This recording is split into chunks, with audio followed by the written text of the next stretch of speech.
نبی پاک صلی اللہ علیہ وسلم کی بارگاہ میں ایک شخص نے آ کے کسی چیز کا سوال کیا، بخاری مسلم میں موجود ہے۔ تو حضور علیہ السلام نے فرمایا اس وقت تو میرے پاس وہ چیز تو مانگ رہا ہے اتنی دولت تو موجود نہیں بظاہر، تو اس طرح کر فلاں آدمی کے پاس جا اور میرے نام پہ قرضہ لے لے، میں بعد میں اسے دے دوں گا۔ حضرت عمر بولے کہ یا رسول اللہ صلی اللہ علیہ وسلم، جو وہ چیز آپ کے پاس موجود نہیں، اللہ تو پابند نہیں کرتا کہ وہ کام ضرور کرے۔ ہمارے اندر سے آواز آتی ہے نا روز، یہ حضرت عمر نے اس کی عکاسی فرمائی کہ اللہ تو پابند نہیں کرتا، آپ کے پاس ہے تو دے دے، نہیں ہے تو آپ منع فرما دیں۔ نبی پاک نے حضرت عمر کی بات کو پسند نہیں کیا۔ اب حضرت بلال بولے، عرض کرنے لگا یا رسول اللہ آپ بانٹیں، آپ کا رب آپ کو ضرور عطا فرمائے گا۔ نبی پاک علیہ السلام نے جناب بلال کی بات کو پسند فرمایا ہے۔ ہم کیا کہتے ہیں، میرے لیے کوئی ضروری ہے کہ سارا میں نہیں کرنا ہے، کوئی ضروری ہے سارا میں نہیں کرنا ہے۔ آپ یہ ہرس، یہ لالچ، یہ شوق پیدا کریں کہ نیکیاں ساری میں نے جمع کرنی، میں نے جدوجہد کرنی ہے، میں نے آگے بڑھنا ہے۔ دین کا کام جب ہم بڑھانے کی بات کرتے ہیں تو لوگ کہتے ہیں جی بس ٹھیک ہے کام ہو رہا ہے نا، آپ کو کیا ضرورت ہے آگے جانے کی۔ او خدا کے بندو، رسول پاک علیہ السلام ڈیوٹی لگا کے گئے، فرمایا بلغ عنی ولو آیا، ایک آیت لے لو اور دنیا میں پھیل جاؤ، نکلو میدانوں میں، نکلو دور دراز، دین کے لیے زیادہ سے زیادہ منصوبہ بندی کرو، گلی گلی ادارے بنا دو، گلی گلی اذان کی آوازیں آئیں،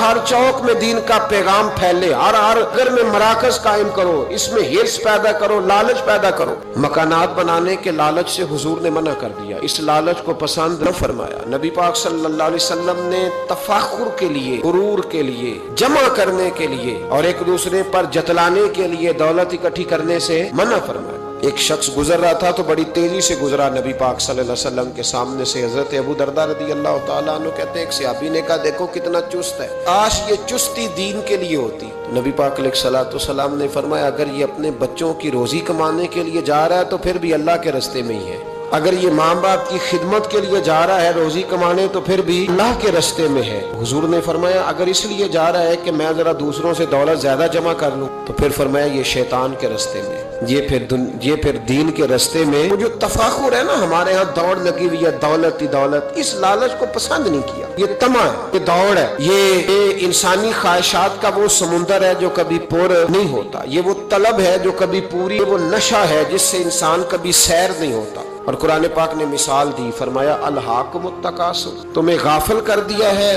دنیا کی طلب نے، مال کی طلب میں تم اتنے غافل ہو گئے کہ حتی زرتم المقابر، یہاں تک کہ تم نے قبروں کے منہ دیکھ لیے۔ پیسے لینے جا رہے تھے رستے میں مر گئے، دولت اکٹھی کرنے جا رہے تھے کہ راہ میں وقت آ گیا، حتی زرتم المقابر، اتنا تمہیں گمراہ کر دیا، اتنا تمہیں غافل کر دیا دولت جمع کرنے کے لالچ نے کہ تم قبروں تک پہنچ گئے۔ آخری وقت آیا ہے لیکن ابھی تک دولت کی ہوس ختم نہیں ہوئی۔ اب یقین کریں لوگوں کے پاس جو پیسہ ہے، لوگ بیچارے اس پیسے کو دیکھ بھی نہیں سکے ساری زندگی، وہ بینکوں میں پڑا تھا، بینکوں میں ہی پڑا رہ گیا، اس کو دیکھ نہیں پائے۔ اتنی جائیدادیں جمع کرنی تھی، ان جائیدادوں میں کبھی وہ وقت گزار نہ پائے۔ ان سے تو ان کے مزارے اچھے، جنہوں نے کم از کم ان زمینوں میں وقت تو گزارا، وہاں رہ تو سکے، لیکن دولت کا نشہ روز بروز لوگوں پہ چڑھتا جا رہا، روز بروز۔ میرے نبی پاک علیہ السلام نے ایک فتنے سے اپنی امت کو آگاہ کیا، یہ فتنہ تھا، حضور نے آگاہ کیا، فرمایا اپنے دل کا جائزہ لے لو، کہیں تم تو ایسے نہیں کوئی مسلم ہے۔ آگاہ کیا، حضور فرمانے لگے انسان جیسے جیسے بوڑھا ہوتا ہے نا، دو چیزیں اس میں جوان ہوتی ہیں۔ یہ پہلے حضور کیوں یہ باتیں بتاتے تھے؟ اس لیے کہ ہم جائزہ لے کہ ہمارے اندر تو نہیں یہ فتنہ، جیسے جیسے بوڑھا ہوتا ہے دو چیزیں جوان ہوتی ہیں۔ یا رسول اللہ صلی اللہ علیہ وسلم وہ کون سی؟ فرمائے ایک اس کا دل کرتا ہے سارا زمانہ مجھے پوچھ کے چلے، میری عزت کرے،